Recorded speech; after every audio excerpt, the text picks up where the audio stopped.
नमस्कार सभी धर्मी लोगों का आपके अपने चैनल पर एक बार फिर स्वागत है। आज मैं किसी धर्म विशेष के किसी वचन पर चर्चा न करके आज बच्चों के भविष्य पर चर्चा करूंगा कि वर्तमान समय के अंदर अभिभावक माता पिता को यह लगता है कि बच्चों पर हम ज़्यादा से ज़्यादा पैसे शिक्षा पर खर्च करें, उससे बच्चे का भविष्य का निर्माण होगा।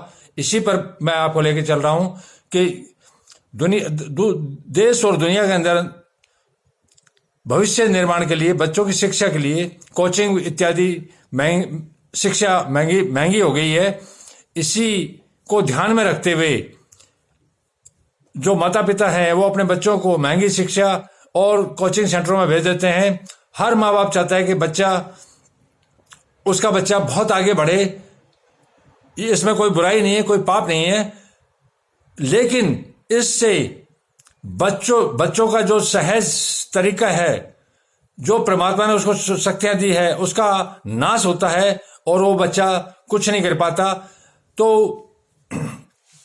बच्चों पर किसी प्रकार का दबाव इत्यादि जो है वो नाजायज है और उस दबाव से बच्चा भविष्य निर्माण नहीं कर पाएगा। इस तरह का दबाव होगा तो आत्महत्या वगैरह, इस तरह के जो कोटा वगैरह इत्यादि कोचिंग सेंटरों पर जो हो रहे हैं कि माँ बाप चाहते हैं डॉक्टर बन, इंजीनियर बन, तो हर एक बच्चे में वो इतनी कैपेसिटी नहीं होती। कोचिंग सेंटर से भी क्या होगा, पैसे खर्च करने से भी क्या होगा, इसी पर मैं आज का उसमें वो आपको बताऊंगा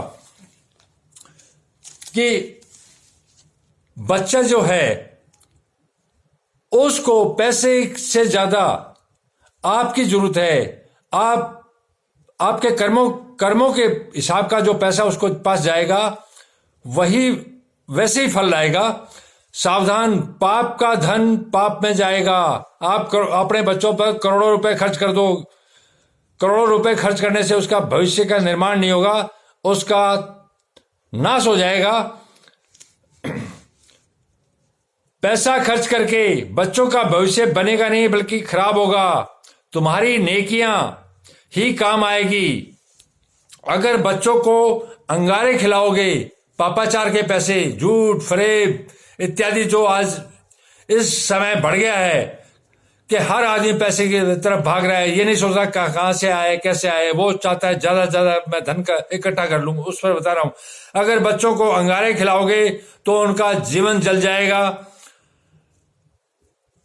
रहम करो, बच्चे आपके भविष्य हैं। अभिभावक अर्थात माता पिता अपने बच्चों पर अपने सपने न थोपे बल्कि बिना किसी दबाव और सहज तरीके से अपना भविष्य निर्माण करने दे।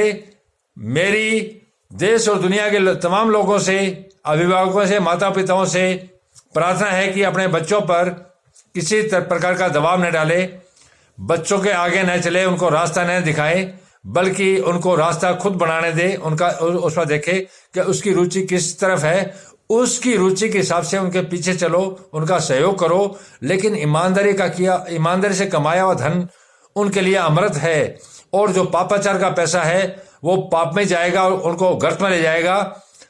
तो इससे आपका और देश का भविष्य भी खराब होगा। अभिभावक अपने बच्चों को अपने सपने न थोपे कि मैं ये नहीं कर पाया, मेरे बच्चे ये कर लें, बल्कि बिना किसी दबाव और सहज तरीके से अपना भविष्य निर्माण करने दे। बच्चों को प्रेरित करो छोटी छोटी बातें बताकर, प्रेरणादायक बातें, अच्छे लोगों के किस्से, अपने जीवन की दुखद घटनाएं, अपने जीवन का तप, अपने जीवन के दुख इत्यादि की जो है उसकी छोटी छोटी कहानियां बनाकर बच्चों को सुनाओ। हकीकत में जो आपके साथ हुआ है उससे उनका चरित्र का निर्माण होगा और वो मेहनत करेगा। ज्यादा पैसे से वो मेहनत नहीं कर पाएगा बल्कि इसमें आपका कम से कम ईमानदारी का जो पैसा है वो लगेगा, उससे फल आएंगे। इसलिए बच्चों पर किसी प्रकार का दबाव न डालकर सहज तरीके से पहले देखो कि उसकी रुचि किस में है। हर बच्चा डॉक्टर नहीं बन सकता, हर बच्चा इंजीनियर नहीं बन सकता, हर बच्चा राष्ट्रपति नहीं बन सकता, हर बच्चा मुख्यमंत्री नहीं बन सकता, तो आप क्यों धक्का कर रहे हो? सहज तरीके से हर काम उपयुक्त है, चाहे वो किसी भी रूप में, अगर वो चाय का ठेला भी लगाता है तो चाय का व्यापार भी बहुत अच्छा कर सकता है, होटल खोलना चाहे होटल भी खोल सकता है, और भी कोई काम करना चाहे तो। लेकिन इसके अंदर जो आप की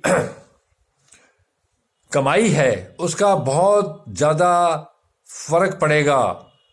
अगर पाप की कमाई अपने इस मासूम बच्चों पर लगाई तो पाप के रास्ते में उनको ले जाएगी और उनको तबाह कर देगी। तो मेरी आप लोगों से गुजारिश है कि घूमो फिरो, देखो किसके बच्चे कैसे जा रहे हैं।